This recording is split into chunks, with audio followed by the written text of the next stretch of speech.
Morning లేవగానే ఏ హడావిడి లేకుండా చాలా సింపుల్‌గా చేసుకునే 3 బ్రెడ్ రెసిపీస్ గురించి ఈ వీడియోలో తెలుసుకుందాం. అందరికీ వెల్కమ్ టు బిగినర్స్ ఫుడ్.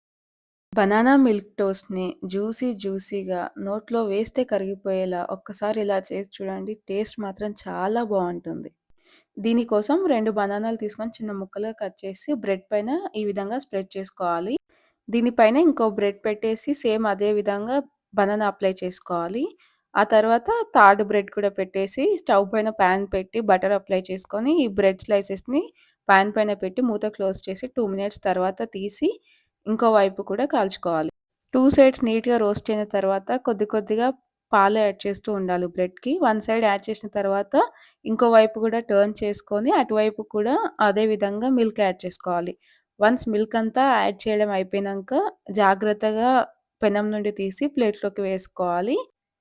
ఇలా ప్లేట్‌లోకి తీసుకున్న ఈ బ్రెడ్‌ని కొద్దిగా హనీ కూడా యాడ్ చేస్తే టేస్ట్ ఇంకా బావుంటుంది. ఇప్పుడు చిన్న పీసెస్‌గా కట్ చేసుకొని వేడిగా సర్వ్ చేసుకోవడమే. యమ్మీగా చీజీ బ్రెడ్ ఎలా చేయాలో ఇప్పుడు తెలుసుకుందాం. ఈ ప్రాసెస్‌కి నేను స్టవ్వే యూజ్ చేస్తున్నాను. Oven use చేయట్లేను.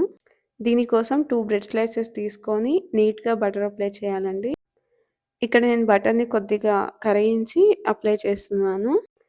Once butter apply చేయడం అయిపోయిన తర్వాత చీజ్‌ని యాడ్ చేసుకోవాలి. ఎటువైపైతే బటర్ అప్లై చేసామో అటువైపే అంతా చీజ్‌ని అప్లై చేసుకోవాలి. ఆ తర్వాత కొద్దిగా చిల్లీ ఫ్లేక్స్, అలాగే కొద్దిగా మిరియాల పౌడర్ కూడా యాడ్ చేస్తున్నాను ఇక్కడ నేను ఇంకొంచెం టేస్ట్ కోసం.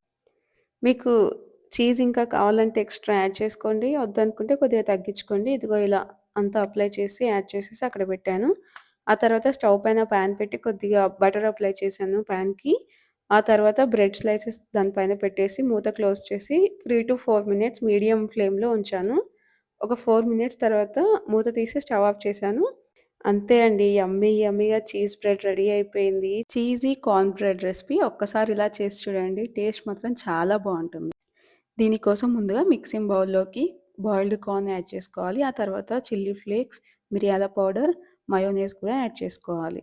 ఇవన్నీ యాడ్ చేసుకున్న తర్వాత చీజ్ పీసెస్ కూడా యాడ్ చేసుకొని బాగా కలుపుకోవాలి.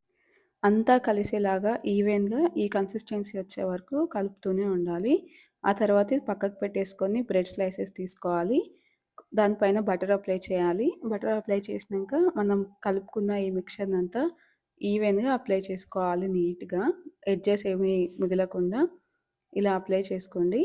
వన్స్ ఇలా అప్లై చేసుకున్న తర్వాత ఇంకా ఎక్స్‌ట్రా చీజ్ కోసం కొద్దిగా చీజ్ కూడా యాడ్ చేసుకోవాలి పైన. ఆ తర్వాత కొద్దిగా చిల్లీ ఫ్లేక్స్ యాడ్ చేసి స్టవ్ పైన పాన్ పెట్టుకోవాలి. కొద్దిగా బటర్ యాడ్ చేసుకొని ఈ బ్రెడ్ స్లైసెస్‌ని అందులో యాడ్ చేసి ఒక 3-4 మినిట్స్ ఫ్రై చేయాలి. ఆ తర్వాత మూత తీసి యమ్మీ బ్రెడ్‌ని బయటికి తీసి వేడిగా సర్వ్ చేసుకోవాలి.